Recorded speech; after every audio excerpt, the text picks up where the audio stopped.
Britain is a nation of animal lovers, but some are a little more obsessed than others. No pounds grabbing at anything that moves. I just hope they show up. So they're big animals, but they're very intelligent and they're very gentle underwater.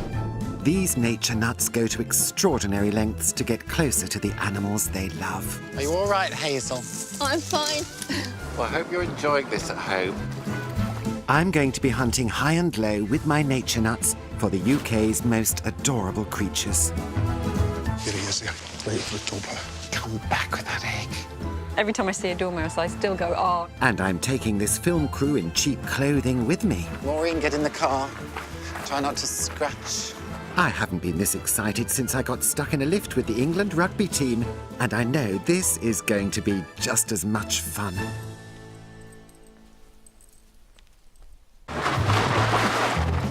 I'm on a quest to meet some of Britain's most fanatical nature enthusiasts. In order to ensure that my soon-to-be best friends are thrilled to meet me, I'm going to enlist the help of, quite simply, some of the finest wildlife camera people in the world.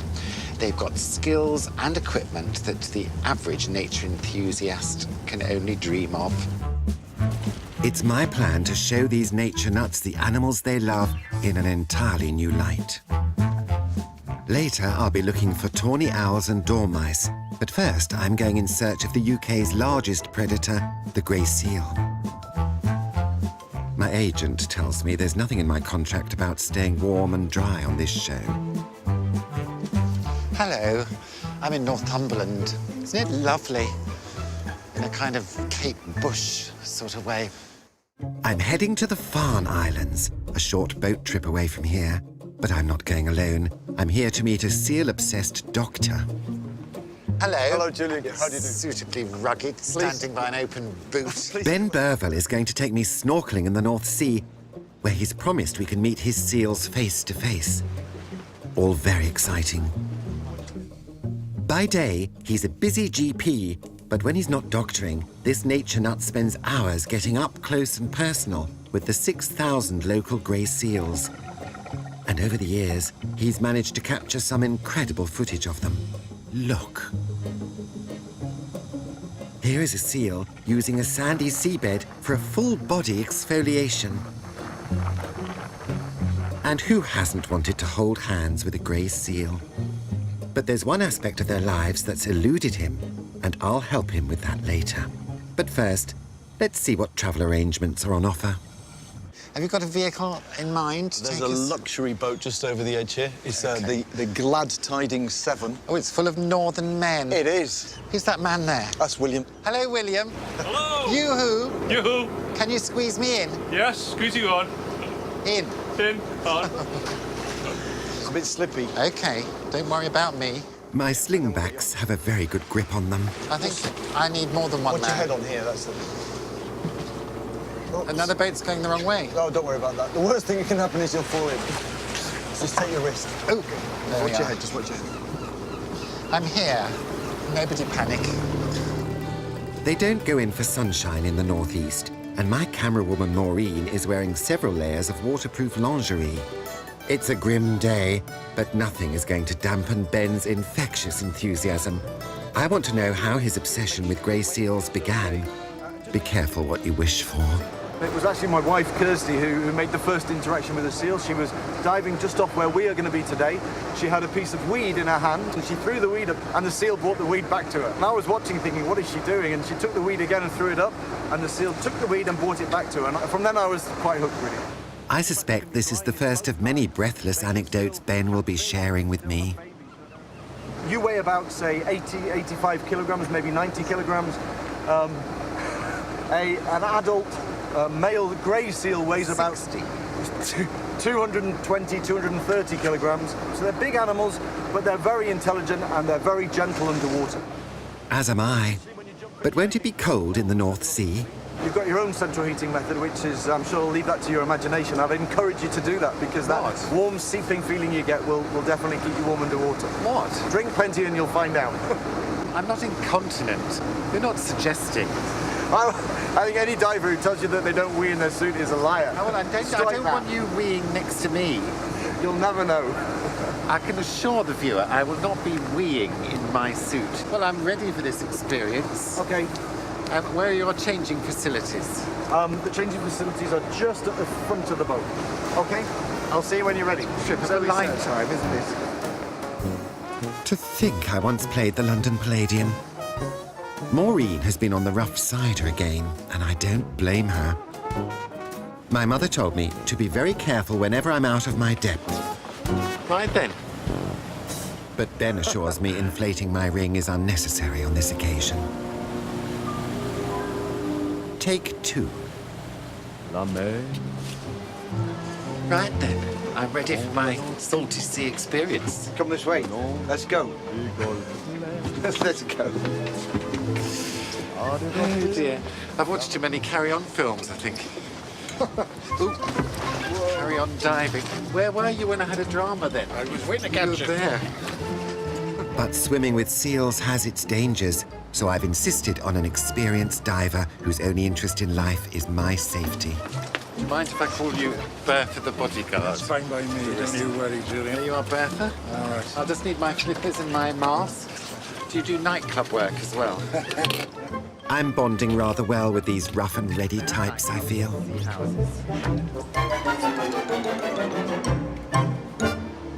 And my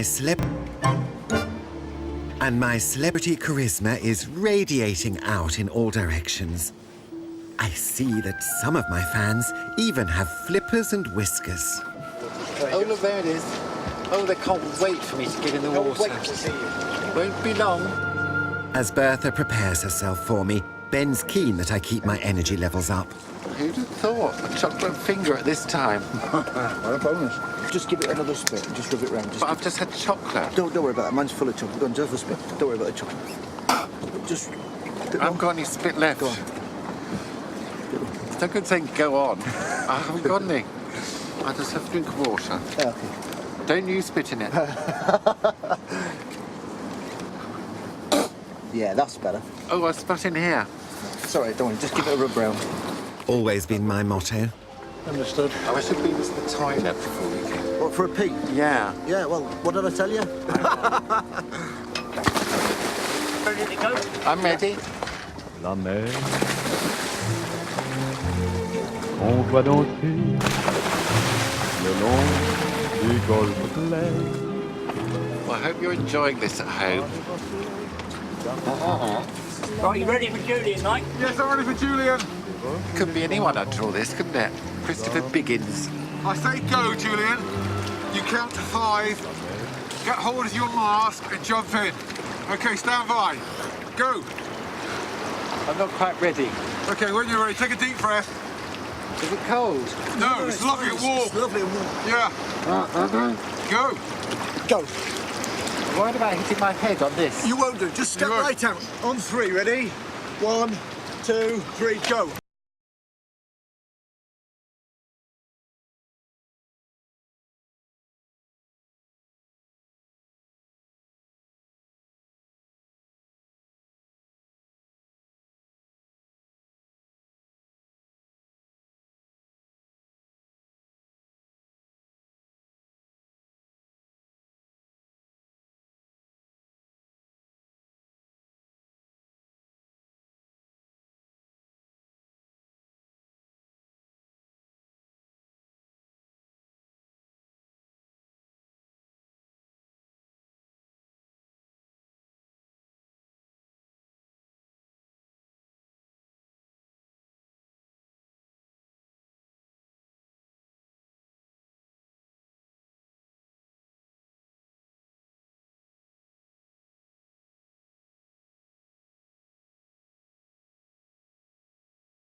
don't understand why you come. You can understand why I spend hours at the bottom of the sea now. They're all very different, aren't they? They are, but some of them are bold and some of them are a little bit more one cautious. in particular who's very bold Yeah. and kept coming back to me. Yeah. And liking to me. There's a seal just crashing the party. Hello. Oh, it's that one that likes me. That's him. Yoo-hoo, I'm over here.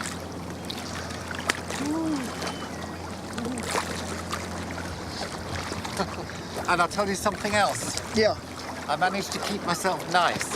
I didn't have a wee.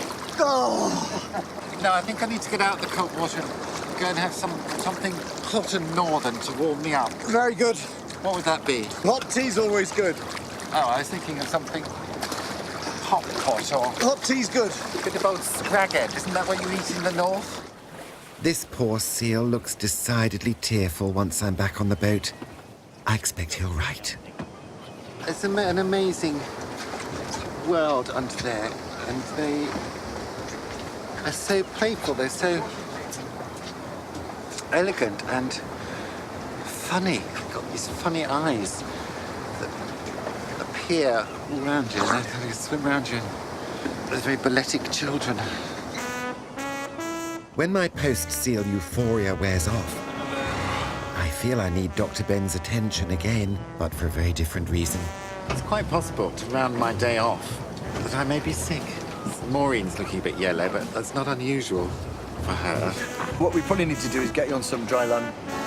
The journey back doesn't improve things. I need to get off the boat as a matter of urgency.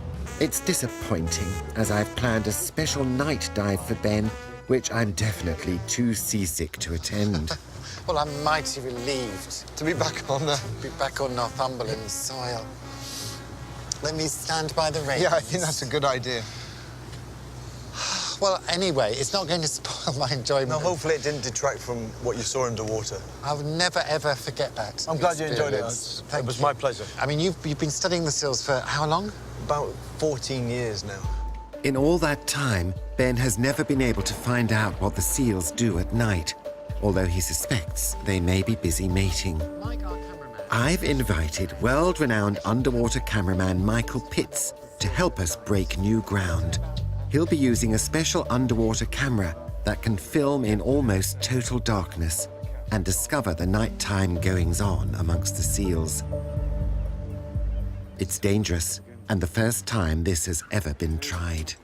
I'm going to lie down in a darkened room. Do that. All right, Julian, we'll see. Hopefully see you later. Okay, see Have fun out there. Bye-bye. As the light starts to fade, Ben and Mike are heading out to the Piccadilly Circus of daytime seal activity. It's a cruel making history on a boat full of northern seamen.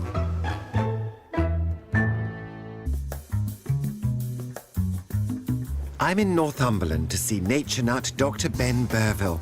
Seasickness prevented me from taking part in his groundbreaking night dive. Now I've recovered, I'm desperate to hear how he got on. What's your name? But to see a doctor, you've got to make an appointment. Okay, thank you. Ben wanted to discover if seals are as busy in the water at night as they are during the day. Something of a mystery in seal expert circles. The doctor will see me now. And how did you get on without me? Well, it was a really, really interesting dive, to be honest, because when we went out there, it was still light. And we got out there and we got to a site where there were loads of seals. Night diving can be dangerous. Normally, the divers rely on powerful torches to see, but bright lights change the seals' behavior. So Ben and Mike had to dive without using them. I want to be transported there. Can I lie on your couch? By all means, make yourself comfortable. The mist had lifted a little, and as we went into the water, it was getting very dark. They're barely able to see each other as they plunge into the pitch-black North Sea. With Ben's description, it doesn't take me long to become immersed in the threatening world I missed. Michael, can you see me, over? Okay, follow me, stay really close. We were using a little bit of a red light just to sort of boost the light that the camera was getting, because it's pitch black underneath there. It's only the sensitivity of the camera that makes it possible for us to see anything. For Ben and Mike, all they can see is a dim red glow. Got a little bit of red light. barometer in front of you. During the day, this area is full of frolicking seals, but it's soon clear that right now, Ben and Mike are alone. There were no seals in the water. And what we did see when we got here was a lot of seals on the land. So the question is, are they sleeping? Because they're not in here. They're just gonna make some noises. Unable to see what might be around him, Ben does his best seal impersonation to try and attract any that might be in the water.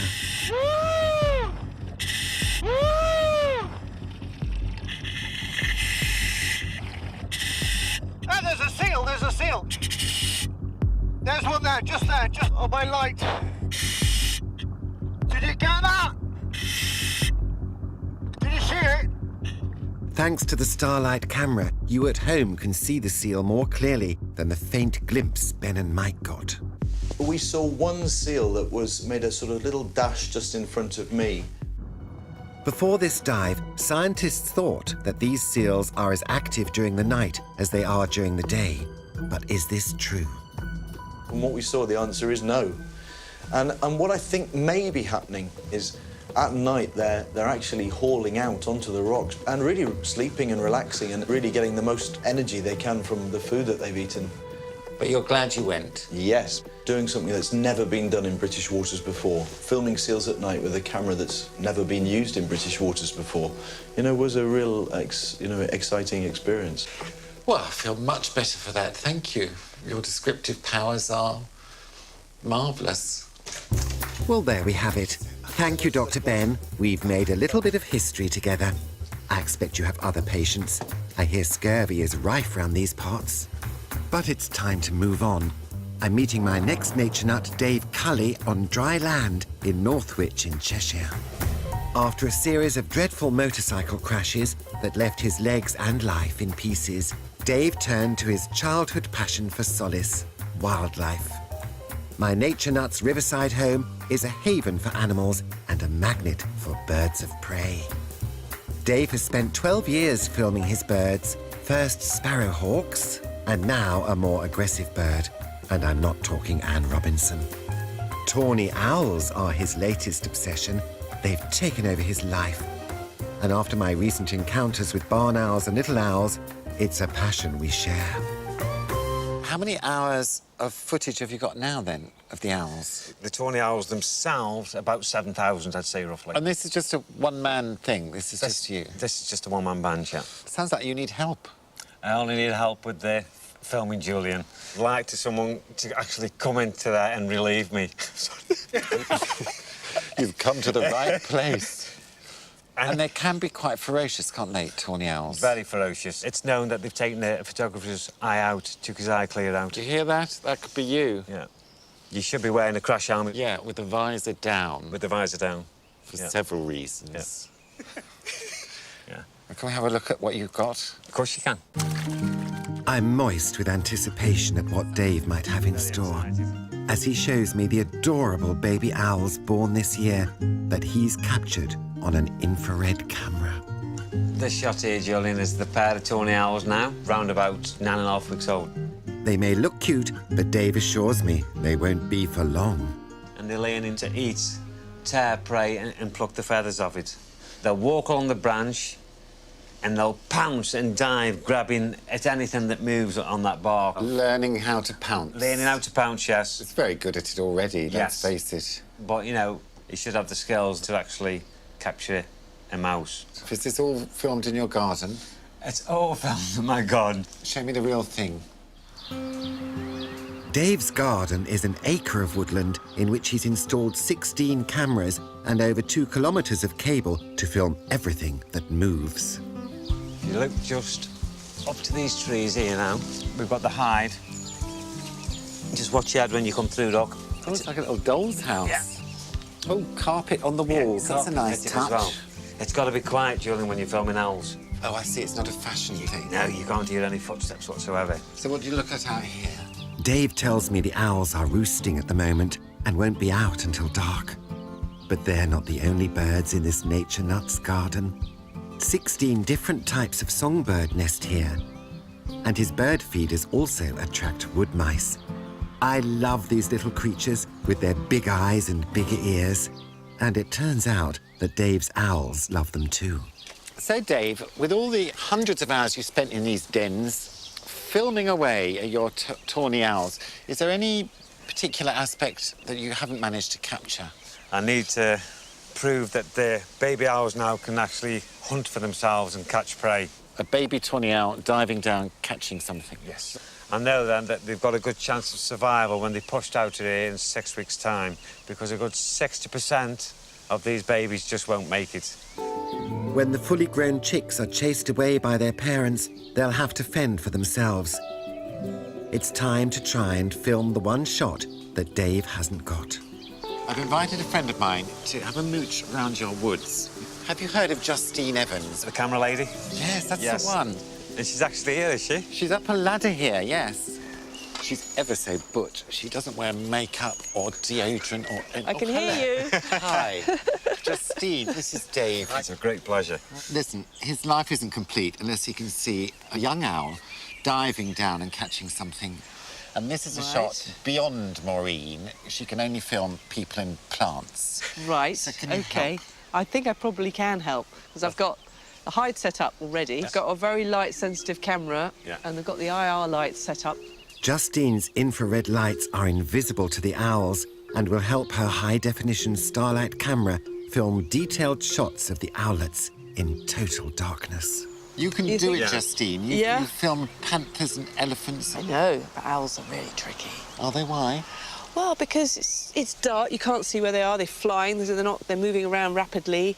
And also, these youngsters, presumably they could be bringing their kill anywhere. Why here? Why this spot? For the past 12 years, all the activity of any bird of prey has been around this willow tree. They do all the courtship, they do the mating here. It's the Magaluf of the owl world. Right.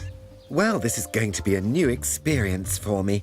A night in the woods with Dave and Justine, and not a stick of mascara between us.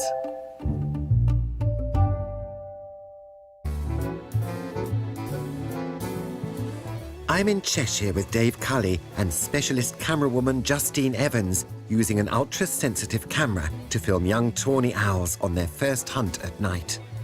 I'm now going to ramp up the sense of excitement by whispering quite a lot. Well, this is the hide now. We are patiently waiting for the baby owls. Dave's got rather tense. It's like being in some horror film. The lighting is not very flattering. No. Do you think I look a bit more owl-like if I put my hood up? Perfect, perfect. I feel more owl-like. Well, what the female owl would say now to the male is twit. Dave, you've made a joke. You're laughing at your own jokes. I am, yeah. It's a new one, that's why. Justine is down there in her own little hide. Hi, Julian. Can you hear that owl? And then, Behind you somewhere. it's very like a squeaky toy, isn't it? Yes, it is. Come on, baby owl. Come and fly over here. There, right. It's landed there now. That is in front of Justine's camera now. There it is. There it is. Oh, fantastic. That's definitely one of the youngsters. It's a beautiful little owl. Is that a baby? That's a baby, yeah. It's doing a bit of searching.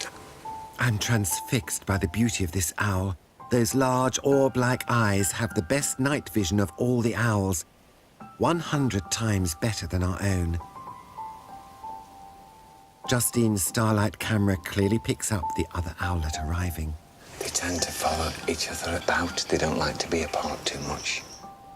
Time to see if we can prove that these baby owlets can hunt for themselves.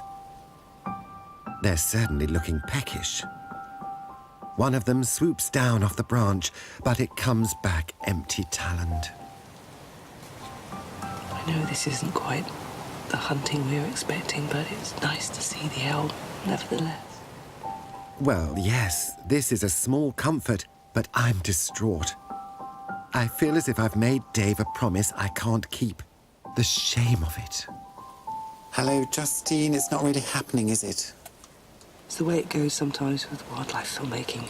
We haven't got the footage you wanted. The shot will come whether it takes another 100 hours or another 1,000 hours. I understand. It really needs to be an obsession, doesn't it? It does. You've got to dedicate your life to that animal. You've got to come here and live with these birds. Well, I'm full of admiration. Thank you very much. Thankfully, this incredible nature nut is inspired by Justine's extraordinary night shots. And after 2 long weeks and many patient hours, Dave finally films the proof that one of his owlets is starting to hunt. It's good to know that at least this little owlet is able to fend for itself. Let's enjoy Dave's amazing shot one more time. Well done, Dave. A true nature nut. I'm starting the long journey back to my home, but not before I make a little diversion to Herne Bay in Kent. Dave's wood mice reminded me how much I like small furry creatures, and I've discovered a nature nut who's devoted her life to them. The appropriately named Hazel Ryan is nuts about one of the UK's most endangered mammals, the dormouse. Dormice are the more elusive cousins of wood mice. They live in hedgerows and the treetops of our woodlands, and Hazel spends a lot of her free time monitoring their wild populations. It's a lactating female. Oh, yes. I mean, she's got babies then in there. There are only 40,000 dormice left in the UK, terribly low if you think there are 40 million wood mice. Hazel's day job is here at the Wildwood Sanctuary, where she runs a captive breeding program for dormice and water voles that she releases back into the wild. I'm sure there must be something I can do to help, and I come bearing gifts. I'm reliably informed that this nifty bit of gadgetry is going to come in very handy indeed. But more of that later. This is where Hazel spends her days. Oh, there she is in a cage. Hazel. Oh, hi, Julian. You come to see my dormice? Oh, yes. Do you want to come in? Yes. I'm slightly claustrophobic. Oh, dear. OK. Will I be all right? Yeah, shut we the should door be behind OK. us. We need to shut the doors to stop them from coming out. Is there room for Maureen on camera? Just about. Mind she doesn't touch you. OK, you'll have to go in that corner. How many dormice have you got here? Oh, we've got about 30 at the moment. OK. So should we have a look and see what's in the box? Come on, then. Open your box, Hazel. They're here. This box contains 2 dormice brothers. So I just see if I can get one out. Yes. Oh, look, they're really fat. They're fat and sleepy. Oh, look at that. I have a feeling if I move my hands, it's going to be off, up my sleeve. Let's look at you. There we are. Look at those little eyes. Is this your favourite animal, do you think? I think so, yeah. Every time I see a dormouse, I still go, oh, even though I've seen them hundreds of times. Oh, look, yeah, see, look how cute he is. Looking around. And there's the director. There's the home help.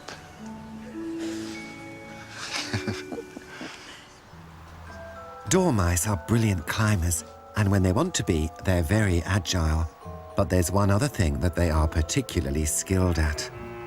As if you didn't know, the dormouse gets its name from the Latin dormire, meaning to sleep, and these guys are sleep-obsessed. They hibernate for 6 months.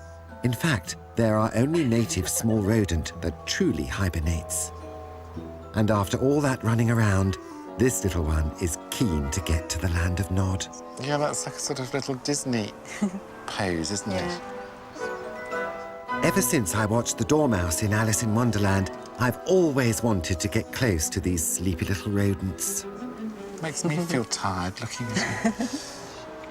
Other mice can live for 2 years, but because they hibernate, dormice can live for 9. However, all this constant kipping comes with a drawback. Generally, dormice don't start breeding until maybe July or even August, and they only often have time for just 1 litter of young. Right.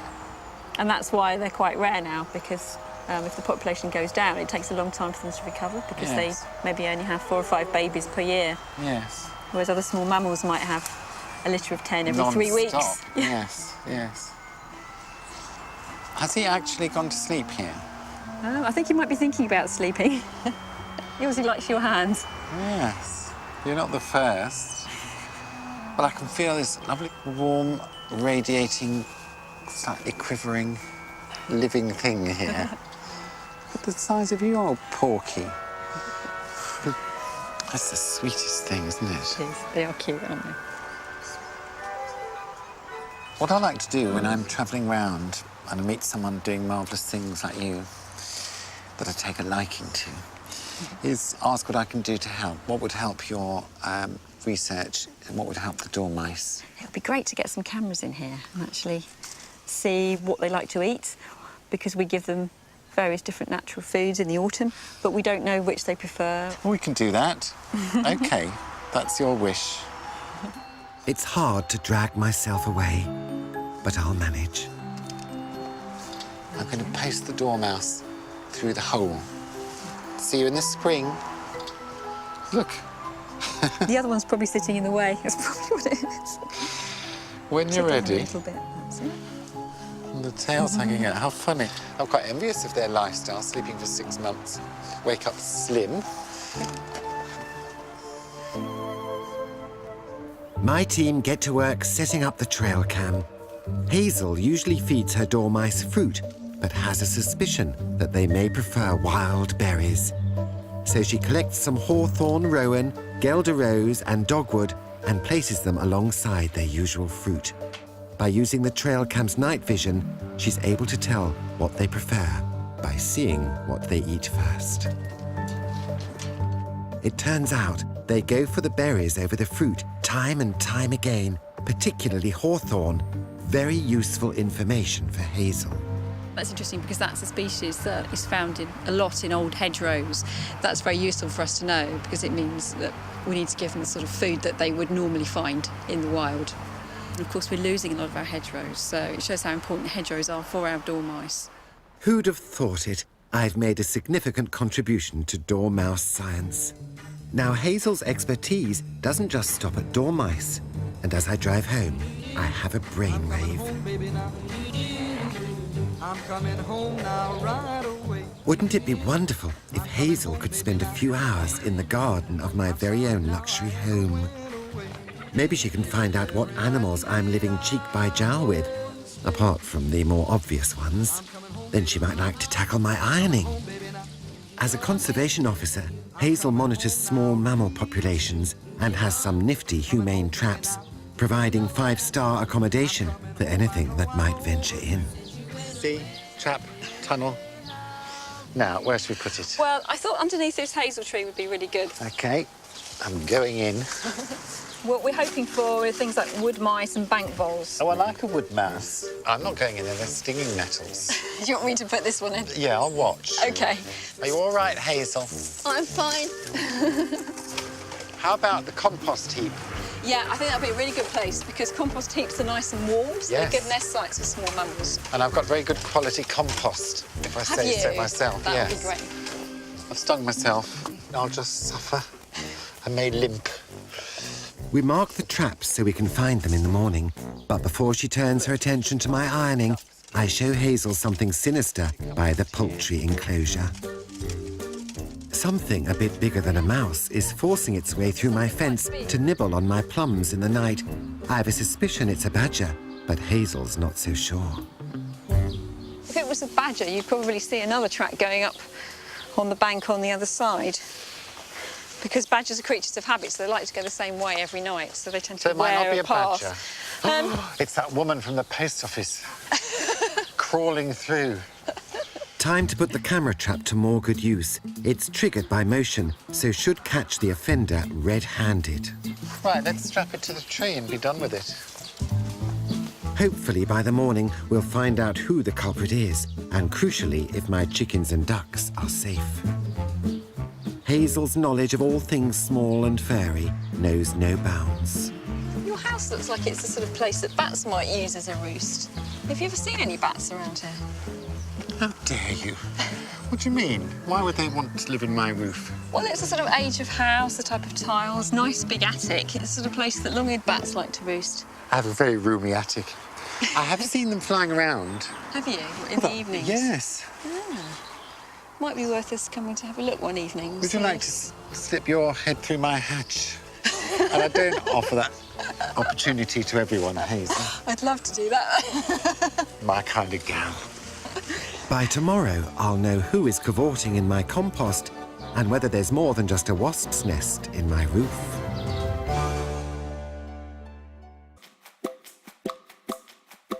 It's not a Benny Hill sketch. Wait. After travelling round the country, I'm back home in rural bliss. It's good to see my dogs, chickens and ducks, but after my nature nut adventures, I'm intrigued to see what other, more elusive animals I share my home with. Yesterday, Hazel and I laid some traps, and today is the big day. Do you know I've hardly slept with the excitement? Do you bring... It's exciting to know what we're going to find. Oh, a clipboard. Oh, yes, we have to record everything we find. Come on round, then. Weather since last trip round. Breezy, gusty, still. Later on, I'll be looking for squatters in my attic. But first, who was rampaging round my garden while I was sleeping between my satin effect sheets? I'm just going to open the trap up and hopefully the mouse will jump out. Ooh. Right, with a lively one. Oh, it's a mouse. This is a wood mouse, just like the ones I saw in Dave Cully's garden. They are our most common mouse and can produce 70 babies a year. Time to fill in Hazel's small mammal survey. Reproductive condition. Desperate. Shall we release him then? I think that's a good idea, yeah. We don't want to stress him anymore. No. Don't worry, the plastic bags are only used to identify them before we release them quickly. Straight out.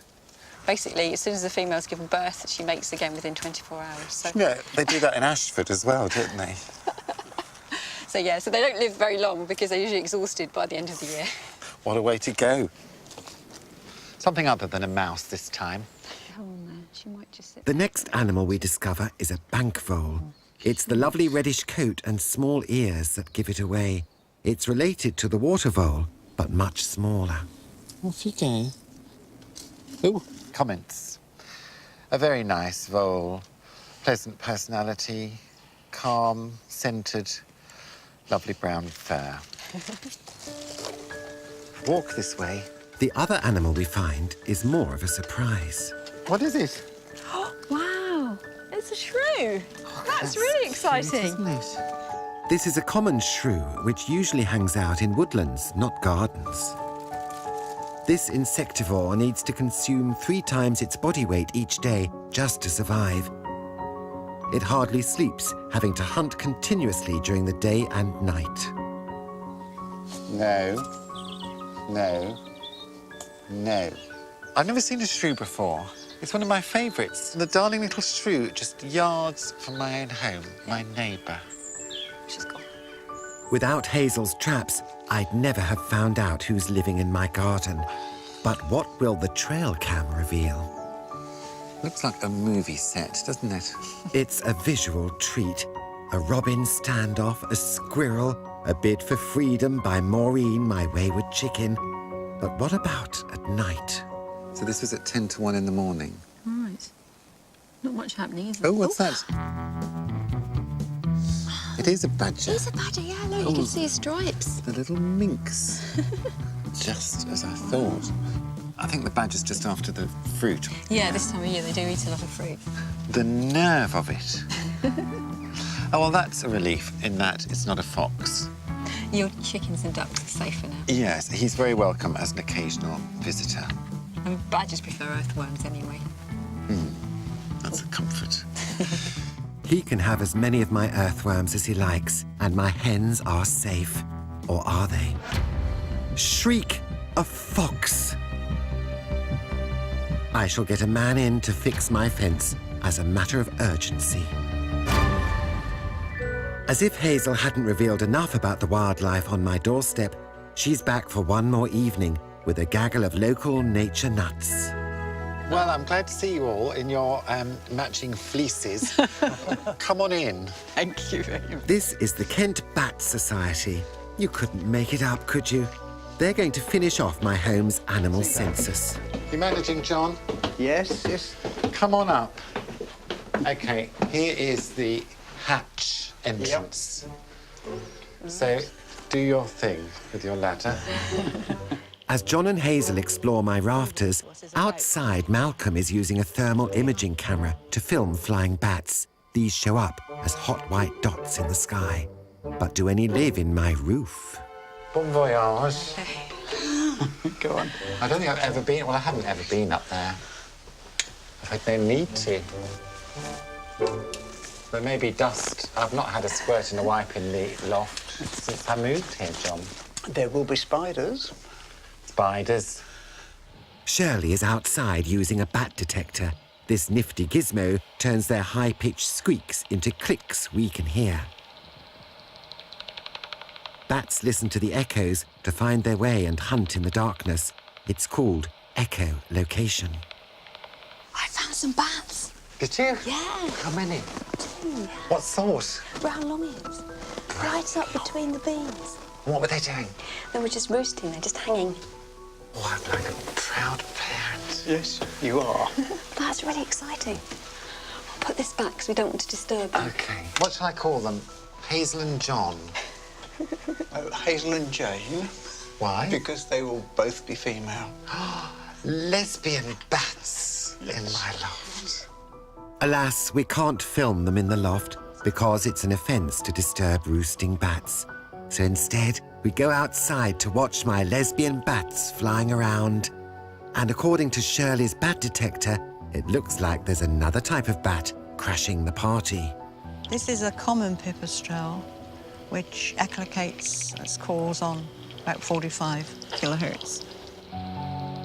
Shirley is a fountain of information about all things batty. June, that's the timing to watch in the evening to see them come out. Or, even better, are you an early riser? Or I beg your pardon. That's no kind of talk. I've only just met you. How long do they live? You only know how old they are if they've actually been marked and ringed. Pipistrelles, many have been known to live 16 years. Oh, right. And the record for a small bat, one was found some years ago hibernating in Siberia, and it was over 40 years before that it had been ringed, which is quite extraordinary. The team have brought along a long-eared bat, just like the pair in my loft. This one was injured by a cat. Thanks to Hazel, it's OK, but it will never fly again. I've just got my glasses on. Can you see? Which way up is it? Oh! That's her face. Hang on. It's like a little monkey face. Is that the... Well, you can see she's got big eyes. Yes, Because yes. people say bats are blind. It's not true at all. I thought the nose was the eyes, but that's... And at the moment, her ears are folded up. Tiny, aren't they? I had no idea they were so tiny. I mean, her face is smaller than my nail. An incredibly expressive little face. The posh science name for bats is Chiroptera, which means hand wing. And where are the wings, then? Her wings are tucked away at the sides. Yeah. If I just open one very gently, you'll be able to see. Oh, yeah, look at that. And long-eareds are bats designed for flying through trees and in woodland, so they have very broad but narrow wings. So Beautiful colour, aren't they?